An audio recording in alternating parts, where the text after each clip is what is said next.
आजिर समाज रे गुरु शिष्य परंपरा बंची रही।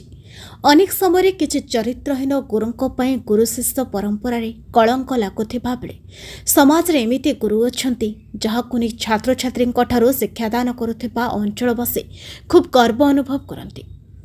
जदि भल शिक्षक जनक अन्य केउठिकी बदली होइथांती छात्र छात्री रास्ता को ओह्लाइबा सहित धारणा देइथांती। जदि शिक्षकों शरीर असुस्थ थाए ताहले छात्र छात्री माने तांको आशुरक्षा कामना करती।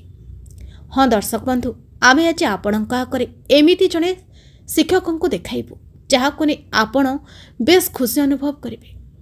आमे कहूछु केन्द्रापड़ा जिला शिक्षा अधिकारी अधीनस्थ गर्दपुर ब्लॉक चाचाजी नोडाल उच्च विद्यालय प्रधान शिक्षक डम्बुधर पंडा कथा। डम्बुधर पंडा 1973 मसीह जन्म करने पर उच्च शिक्षा लाभ कर शिक्षकता आरंभ करते। से प्रथमे पाखड़े शिक्षकता करते। सेबेठु जो विद्यालय को जाइछंती सबुठी छात्र छात्री को निजर पिलार परिचय सहकर्मी मान को भाई भौणीर संपर्क में बांधिबा विद्यालय करिथांती बहु उन्नति।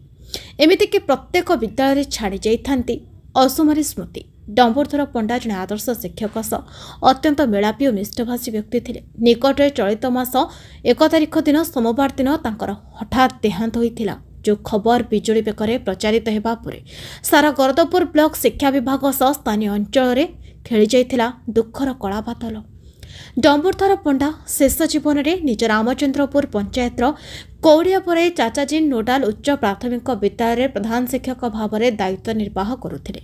आज स्वर्गत शिक्षकों एकादश तिथि अवसर में विद्यालय छात्र छात्री द्वारा स्वर्गत आत्मार सद्गति कामना करी एक समूह दीपदान कार्यक्रम अनुष्ठित होता। आज कार्यक्रम में गर्दपुर ब्लॉक अतिरिक्त शिक्षाधिकारी मनोरंजन पट्टनायक, अवसरप्राप्त शिक्षक अलेख पट्टनायक, पूर्वतन बीआरसीसी अवसरप्राप्त शिक्षक गतिकृष्ण दास, चाचाजी नोडाल उच्च विद्यालय शिक्षयित्री रंजना दास, मिलन भूया, लक्ष्मीप्रिया महापात्र, दिव्या भारती साहू, मनोज नायक, दीप्तिरंजन पाल, जानकी पात्र, तिकनपुर क्लस्टर समस्त विद्यालय प्रधान शिक्षक विवेकानंद मिश्र, प्रमोद सेठी, करुणाकर सेठी, सुकांत मेका, प्रफुल्ल तलई, भौमिकेश षडंगी विद्यालय परिचालना कमिटर सभापति धीरेन साहू, अक्षय नायक, सूर्यकांत मल्लिक, सुजाता नायक, सरपंच प्रतिनिधि उमेश महाराणा उपस्थित थाई पुष्पमाल्य प्रदान करथिले। आज कार्यक्रम को विद्यालय पाचिका मंजुलता नायक, अमिता कुमारी नाथ, दीप्तिमयी नायक सुंदर भाव में परिचालना करथिबा बेले विद्यालय चतुर्थ श्रेणी कर्मचारी मनोरंजन षडंगी गीता पाठ करथिले। ना गतिकृष्ण दास एक्स बीआरसीसी गर्दपुर ब्लॉक मुई चाचाजी नोडाल उच्च प्राथमिक विद्यालय रे 2014 मसीह शिक्षकता करुले। दीर्घ 7 वर्ष धरी ये विद्यालय रे मु प्रधान शिक्षक भाव में थी। सर आज देखा जो आमर पखाड़ा झड़ी जाइए आप विद्यालय प्रधान शिक्षक सम छात्र छात्री तरफ समूह दीपदान करें सर आप मुख्य अतिथि कौन कह आज बहुत दुखर कथा दिवंगत शिक्षक जे कि मोर सान भाई सदृश से आज आम गहण ना। आज तार एकादशतम दिवस थिला। ये दिवस रे आज विद्यालय तरफ समस्त शिक्षक शिक्षयित्री मान तरफ एक सामूहिक दीपदान कार्यक्रम थिला। ये दीपदान कार्यक्रम रे मते मध्य आमंत्रण करथिले।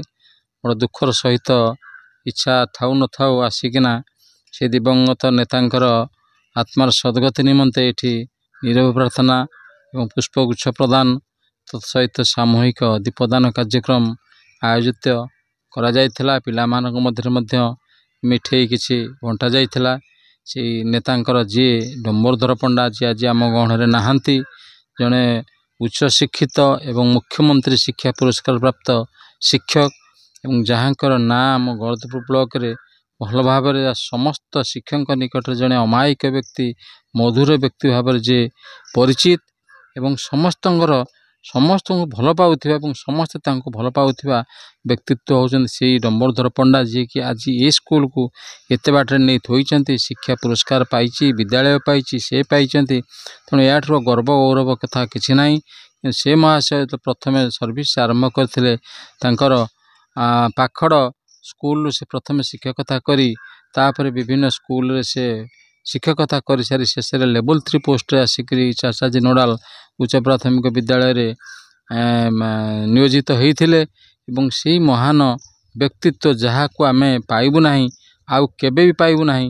ଆମେ ସେଇ ମହାନ ନେତୃତ୍ୱଙ୍କର ତାଙ୍କର ସଦ୍ଗତି ନିମନ୍ତେ ତାଙ୍କର ଇଏ ପାଇଁ ଆତ୍ମାର ସଦ୍ଗତି ନିମନ୍ତେ ଆଜି ଆମେ ଏଠି ନିରବ ପ୍ରାର୍ଥନା ସହିତ ସାମୂହିକ ଦୀପଦାନ କାର୍ଯ୍ୟକ୍ରମ କରିଥିଲୁ, ଯେଉଁଥିରେ ବିଦ୍ୟାଳୟର ସମସ୍ତ ଶିକ୍ଷକ ଶିକ୍ଷୟିତ୍ରୀ, CRCC ଏବଂ ଆଉ କଙ୍କଡ଼ାମାଣ କୁଣ୍ଡ ସ୍କୁଲ ପ୍ରଧାନ ଶିକ୍ଷକ ନୃସିଂହଚରଣ ସେନାପତି ଏବଂ ସମସ୍ତ ବିଦ୍ୟାଳୟର ଶିକ୍ଷକମାନେ ଏବଂ କ୍ଲଷ୍ଟରର ପ୍ରଧାନ ଶିକ୍ଷକମାନେ ଉପସ୍ଥିତ ରହି ଏ ଅନ୍ତର ତାଙ୍କର ଯେଉଁ ଅମରାତ୍ମାର ସଦ୍ଗତି ନିମନ୍ତେ ନିରବ ପ୍ରାର୍ଥନା ସହ ସାମୂହିକ ଦୀପଦାନ କାର୍ଯ୍ୟକ୍ରମ କରିଥିଲେ। ଦେଖାଯାଉଛି ସମାଜରେ ଅନେକ ସମୟ ଦେଖାଯାଉଛି ଗୁରୁ ଶିଷ୍ୟ ପରମ୍ପରା ଭିତରେ କ'ଣ ଲାଗୁଛି ସାର୍, ଆଜିର ବ୍ୟତିକ୍ରମ ଦେଖିବାକୁ ମିଳିଲା। ଅନେକ ଛୋଟ ଛୋଟ କୋମଳମତି ଛୁଆମାନେ ଯେଉଁ ଦୀପଦାନ କରୁଥିଲେ ସମସ୍ତେ ଭାବ ବିହ୍ୱଳ ହେଉଥିଲେ। ଆପଣଙ୍କ ଭଳି ଅନେକ ଶିକ୍ଷକ ମଧ୍ୟ ଭାବ ବିହ୍ୱଳ ହେଉଥିଲେ। ଯେଉଁ ସ୍କୁଲର ରୋଷିଆମାନେ ଅଛନ୍ତି ସେମାନେ ଭୋଗ କାନ୍ଦୁଥିଲେ। ଏମିତି ଏଇ ଯେଉଁ ସମ୍ପର୍କରେ କ'ଣ କହିପାରିବେ? ଏଇ ଯେଉଁ ସମ୍ପର୍କ ତାଙ୍କର ଏତେ ଭଲ ପାଇବାର ନିବିଡ଼ତା ଥିଲା, ସିଏ ଯେତେବେଳେ ଭଲ